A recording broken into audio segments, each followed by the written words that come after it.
একজন আরেকজনের ছায়া দেখতে পারে না। রাসূল সাল্লাল্লাহু আলাইহি ওয়াসাল্লাম খ্রিস্টানের সাথে বসতে পারে, ইহুদির সাথে বসে সনদ তৈরি করতে পারে, মদিনার সনদ। কিন্তু আমরা মুসলমানের সাথে বসতে পারি, একজন আরেকজনের ছায়া পারে না। হিংসা, বিদ্বেষ, জেলাসি, অহংকার, ঠিক কিনা?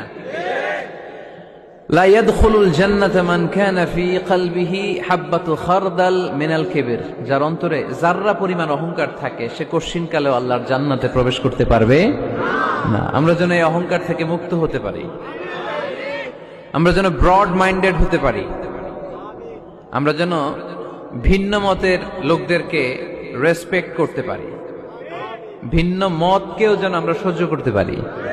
আমাদের দেশে এত কাদা ছোড়াছুরি, এত মারামারি কেন জানেন? আমরা ভিন্ন মতকে দমন করতে চাই, ভিন্ন মতকে আমরা স্পেস দিতে চাই না, ফলেই এত ঠেলাঠেলি। এজন্য মতামত বিভিন্ন থাকবে। This is the beauty of Islam.